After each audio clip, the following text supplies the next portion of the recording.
Hello, everybody, and welcome to another week of Marvel Champions content. And originally, I was going to be covering some of the stuff from Con of Heroes, but then the weekend kind of got away from me, and then my Monday morning was not at all something that I wanted to do. So we are going to just pivot a little bit. We're going to cover Con of Heroes either as a bonus episode on Friday or early next week. Either way, doesn't matter. Let's get into it real quick. So we are here to talk about something that I've wanted to talk about for a while, but then it just kind of kept put off. I was going to do an article about it, and then some of the article looked like it was just going to be massive and probably not worth the commission I would get for the article. And then it was going to be a video, and then the video kept getting put off. But here today, we are here to talk about, I'm going to nail it to the wall. We're going to take on all challengers. We are talking about the ranking of every single box, the Rise of Red Skull through Agents of S.H.I.E.L.D. Okay, so we have 8 boxes, and of course my algebra nearly failed me. I was looking at one of the numbers and I was like, okay, so how I basically broke this down was that I rated everything. I went and I rated the first scenario of each box, then second, third, fourth, fifth, so that I could try to rate them all with an even keel. But I rated them each on a scale from 1 to 5 for theme, fun, and design. You know, like, does this feel like the character? Do I find it fun? And do I think that the design is done cleverly or is like a really cool design? And then had a multiplier to try to balance out and sort of bring the boxes that I would want to replay up a level. And so then you take those 3 numbers, then you multiply them by either 1 or 2. 1 for I don't really want to replay this, and then 2 for this has great replayability. I would replay this unprompted, no problem. I would replay pretty much any scenario in this game if somebody wanted to, but like there are just, now I've learned there's probably about 40% of the scenarios are ones that I would love to replay, and we'll get into it. But let's go in. We've rated everything on that scale, and like I said, it stood out to me that I didn't do the math correctly on one of them because one of the scenarios had a multiplier of 2, but ended up with a odd number, which should not work, and that's because I didn't set the formula correctly because I was doing bad algebra. But that's all set aside. Let's get into it. My number 8. My lowest rated box probably is going to be no surprise to many people. Just it's kind of synonymous as Galaxy's Most Wanted.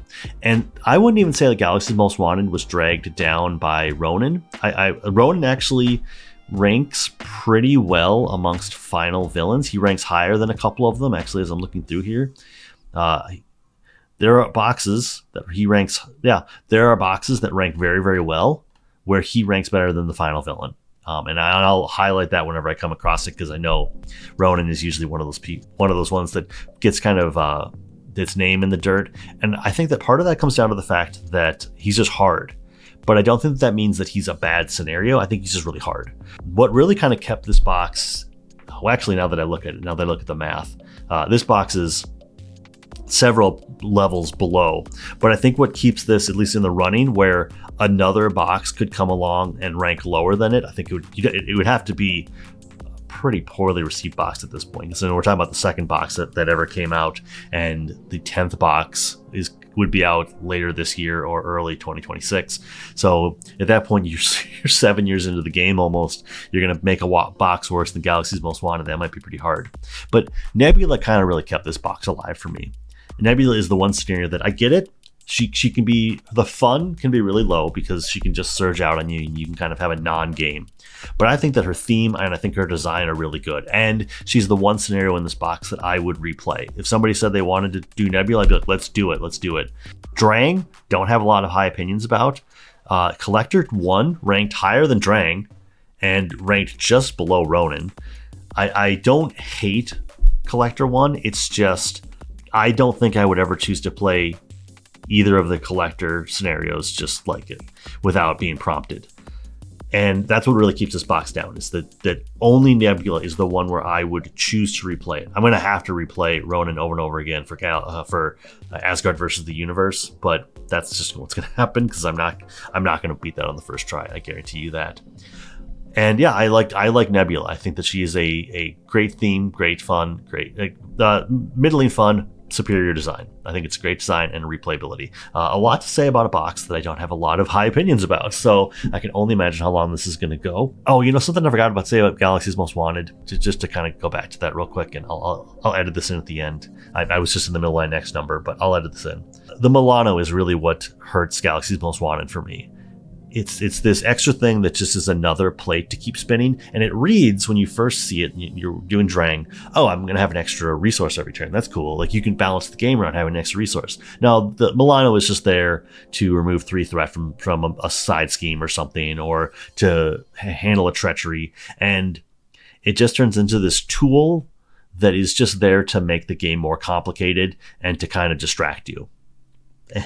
And that really drags Galaxy's Most Wanted down for me. In a lot of the scenarios, I don't want to replay them because I don't want to have to deal with the Milano. Let's get into my number 7, which is Mad Titan Shadow. Mad Titan Shadow is dragged down by the fact that I don't love tower defense, I don't love Hela, and I don't love Loki. And Loki ranks lower than Ronin. So if we're going off the Ronin scale, Loki is lower. And with Loki, it's not even the Infinity Gauntlet of it all, because I would replay Thanos. I think Thanos is a great scenario. I think it's definitely in the top half. It might be in like the top 10 scenarios among the game. Maybe not be in my top 10 scenarios, but I think that it's top 20%, I would say. For me, it probably is a top 20% scenario. And now that I've done this, I should probably also there may be a video. I know this is would turn into a bit of a spoiler, but maybe this is a good chance to just do a Masked Hero ranks every scenario, because now that I have I've already done the research. But yeah, I don't hate a lot of the scenarios in this. I think that I understand where they're coming from.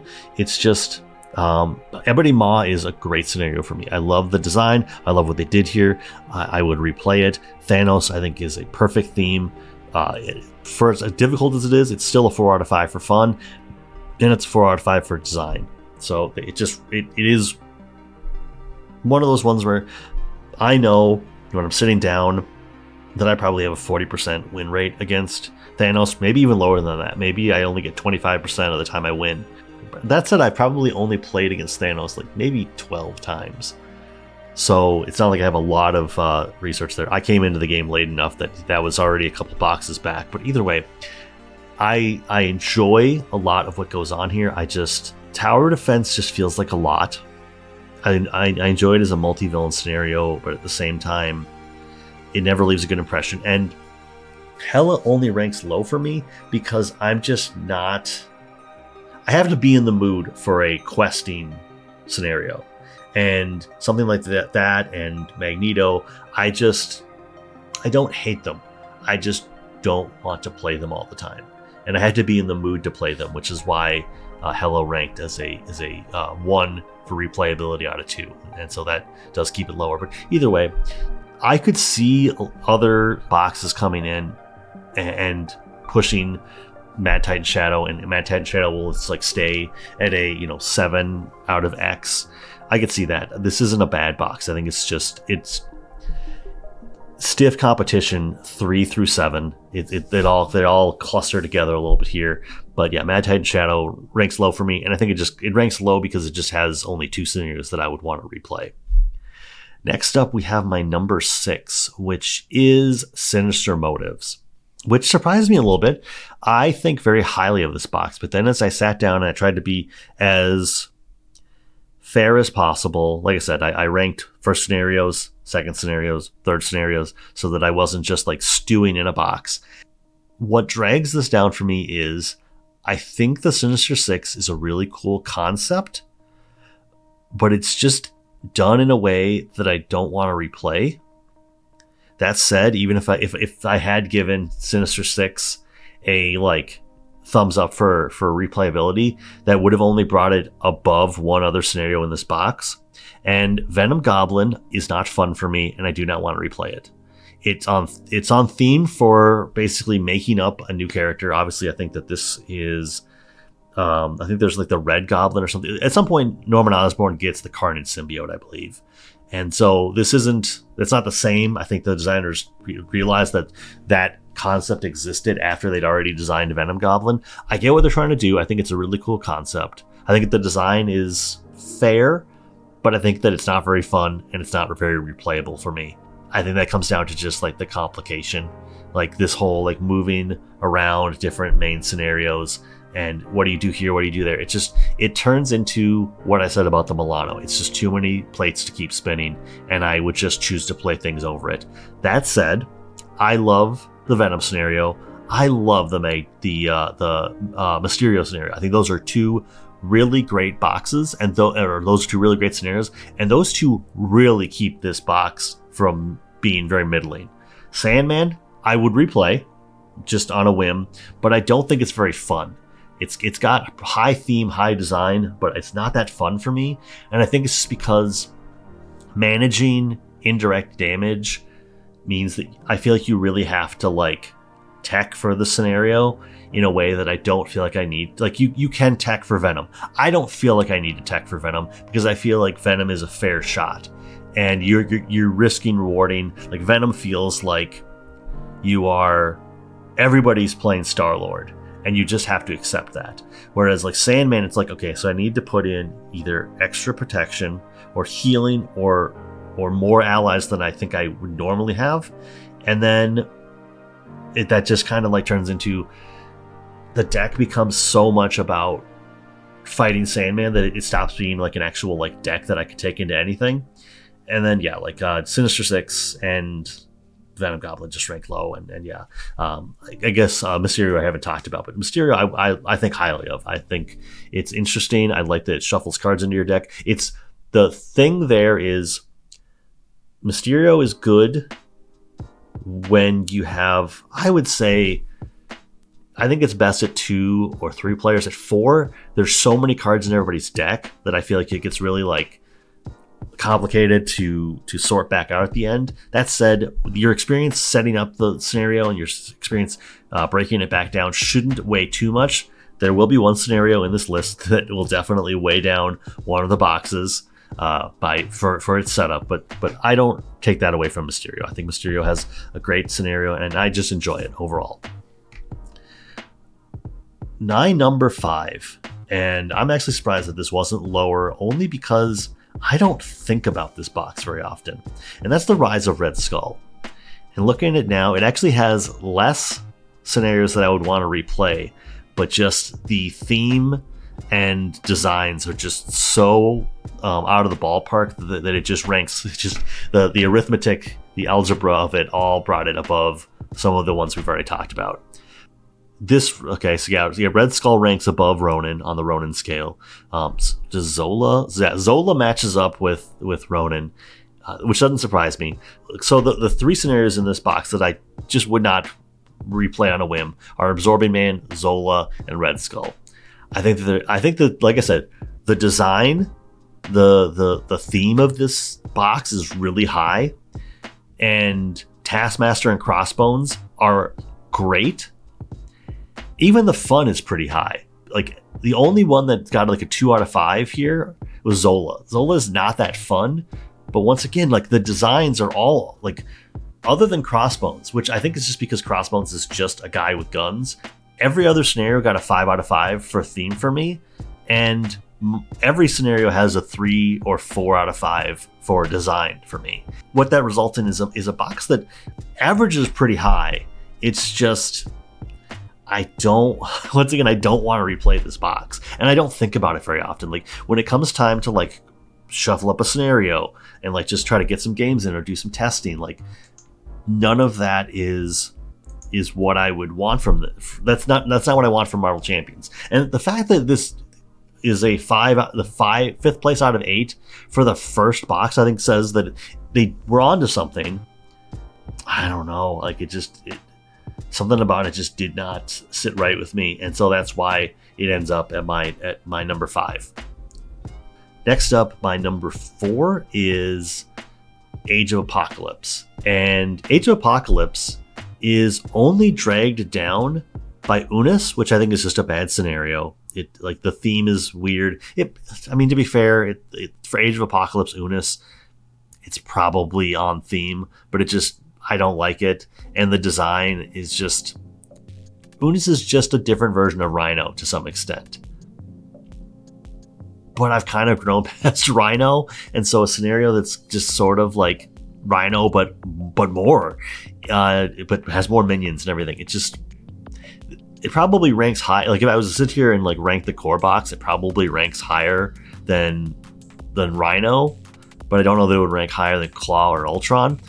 And then the only other scenario in this that I just kind of don't feel positive about is Apocalypse 1. And that just kind of comes down to, again, like the quest of it all. Like I don't love to do this, do that. At the same time, I say that, and I think it's just the delivery. Like I love out of the Agents of S.H.I.E.L.D. box, the whole idea of Black Widow, and you're sitting there and you're dealing with the main scheme by attacking Black Widow. And so you are like, there is a balance of what you're doing to mitigate threat and deal damage in that, whereas the way that it's kind of done with Apocalypse, I don't care for. And that kind of brings it down. That said, I may not think very highly of the Horsemen. I would replay them. I would easily pull them out of the box. Dark Beast is hard, but it's a fun time. And Apocalypse 2, I think, is great for theme. I think the design is great, and I would want to replay it. And so that does kind of raise the box up a little bit, and it turns into something that I'm very happy to buy into. And I suppose the one thing I didn't rate into any of this is the heroes that you get out of it, but at the same time, how you acquire cards in this game can be very weird when you first get into it, and I think that the heroes just add value, and so I guess I could have put in a hero factor to all of this, but I think at the end of the day, we're all kind of here to talk about the scenarios anyway. So yeah, the Age of Apocalypse is fine. It's actually probably very good. It's just, I would never choose to play Unis or Apocalypse 1 just on my own. I've probably played each of them 10 times, and they're not even that memorable. Whereas Apocalypse 2, very memorable. Dark Beast can be very difficult. And the Horsemen, I think you can either rush them or you can try to play a long game, and both of them have their nuances and their fun. And so that's why it ranks decently well, but doesn't crack the top 3 for me. Speaking of the top 3, let's get into it. My number 3 is Agents of S.H.I.E.L.D. And I don't know, this could be a little bit of Cult of the New, being very excited about everything. But at the same time, I think that this has some really great scenarios. In fact, it's got one that basically has a perfect score in the Thunderbolts. I know the Thunderbolts isn't for everybody. This ranked 5 on theme, 5 on fun, 5 on design for me. I think the fact that you can add in the new Thunderbolt mains as they come out makes the fun even like that. That's what solidified the fun for me. Is I already liked the base scenario, but we've got 2 new Thunderbolts here, and we've got 2 more Thunderbolts on the way that are going to make it so that the possibilities become more and more nuanced as the scenario expands. I love Black Widow. I think that she is 5 on theme, 4 on fun, 5 on design. And then I would replay it any time of the day. So that's another one of those nearly perfect scores. Up there with some of the stuff we're going to talk about. Is there another perfect score? I mean, like the Thunderbolts was a perfect score. Yeah, Thunderbolts is my only 5-5-5-2. I know it's the Cult of the New, but I think it's just such a great scenario. Batroc, I think, is really interesting. It's got a cool theme, cool fun, interesting design, but I've now replayed it enough that I don't think I will choose to replay it in the future unprompted. I know that to some degree it came down to just there are so many things going on in the scenario that it leaves a lot of possibility for you to just mess up and totally not play it correctly. The fact that on the alert level, the minions dying also puts a threat on there, easy to miss. And when you miss it, suddenly that means, okay, so I didn't even play it correctly. And I think that I don't often get in my own head about I don't like this scenario because I don't play it correctly. As of right now, I've still got that kind of taste in my mouth of I just can't balance everything that Batroc is throwing at me. And that doesn't make him a bad scenario. He ranks very high on everything. He's just not one that I want to replay. And then there's Zemo. Zemo ranks lower than Ronin. And he ranks the same as Venom Goblin. Yeah, and he's below Loki. Yeah. Zemo is the one scenario where the setup definitely weighs on me, because the setup is so heavy. And I know in a D20 woodworking video he was talking about Zemo, and I had commented that there is a scenario from Arkham in the Path to Carcosa box where you have basically two, I don't remember what they're called. Is it the act and agenda? I don't remember. The bad one, the one that like basically where all the doom goes. You have two of those, and you have to like basically decide which path you're going to go, and at some point you find out whether you were right or wrong. And if you were wrong, then all you've done is wasted a bunch of time. And I think that could have been maybe the way to go, as opposed to this kind of like pseudo clue thing that then requires you to go look at like the back of the manual to try to like sort out, okay, so I got these three things, that means it's this person, let's make our accusation. I think if it was more like the Arkham scenario, maybe that would have made it a little bit more fun, and the design and replayability would have gone up for me.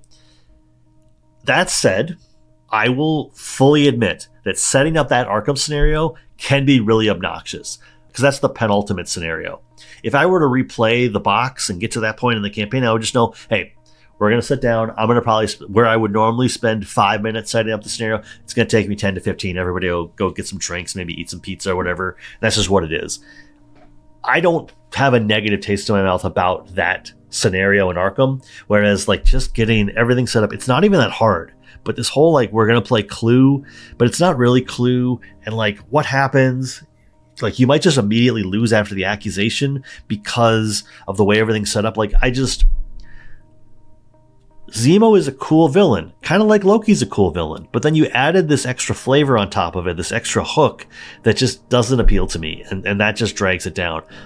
So yeah, that probably, because of how well I ranked everything else, Zemo is probably what keeps this from just being number 2. Actually, let me look at the numbers again. How close was this? Yeah, I would say that if Zemo just ranked better, this would have overtaken my number 2. That said, it's still a top 3 box for me. I think it's got some great value. I think it's got some great replayability, and it just has one scenario that I'm not positive about, and then one that like I feel like I could change my mind, and it could definitely be different. But Batroc, it's got so many spinning plates that because I play so much solo, I know I'm going to miss things. And I think that if I was in a multiplayer scenario and there was somebody else to be like, oh, we forgot this, or remember, we need to keep this in mind, that'd be different. But yeah, that's my number 3, which means that anybody who's paying attention knows that the mutants have taken over my top 2. And my number 2 is Mutant Genesis. Where is Mutant Genesis? Okay. 4 of the scenarios I would replay. The one that I would choose to not replay, that doesn't have replayability for me, is Sabretooth, which even as I'm looking at it, I realize that all the other factors, Sabretooth can't beat the other scenarios here in fun, theme, and design. And so the replayability just keeps it down even more. It weights it down a little bit more. But like Project Wide Awake, love. I love the design. I love the theme. It's a fun scenario, and I think it has a lot of replayability. Master Mold, I think, is one that I love to modify. I love to find other modular encounter sets and throw them in there. The fun's a little bit lower. It's not the most fun scenario for me, but the design and the theme are just top tier for me, and it's got a lot of replayability. I'm actually surprised the Brotherhood ranked as high as it did, because it's one of those scenarios I don't think about. And I think that the multi-villain scenarios are either ones that I fixate on or I don't think about.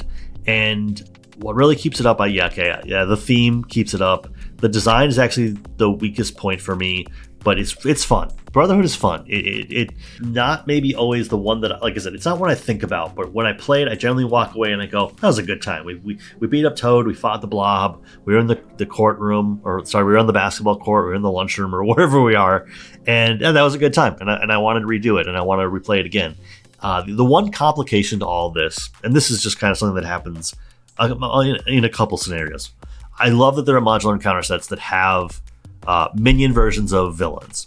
This one complicates it a little bit, because I feel like of all the scenarios, this is the one that most runs into that. We accidentally revealed the minion that is the villain. And maybe it's because Cat's out of the bag at this point. Next Evolution is my favorite box. I think they fixed this for the Marauder scenarios where, and maybe I'm wrong, maybe it's just on the run. Basically where the minion version, oh wait, yeah, that must be true. Yeah, it's just you flow through the Marauder so fast. Yeah, I don't feel like I run into the problem where the minion comes out and basically gives the villain an extra activation very often. Sometimes rules complications just mess you up, and Brotherhood, I think, got pulled down a little bit in terms of like the design just because of it, maybe the fun just a little bit because of that.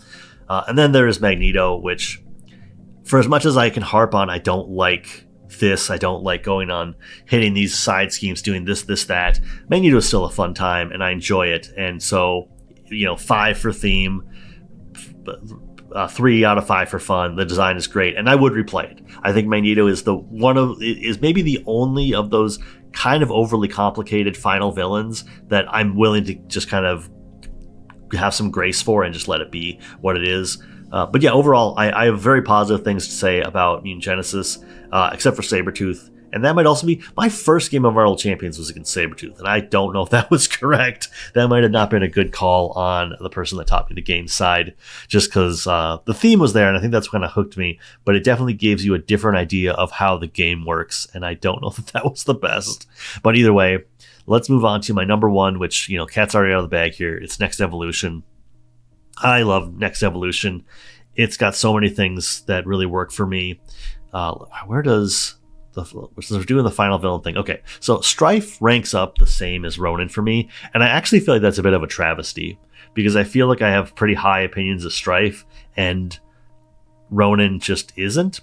But I don't know how to necessarily interrogate that. I mean, I think the design of Strife is fun, and I think he's reasonably on theme and reasonably fun to play.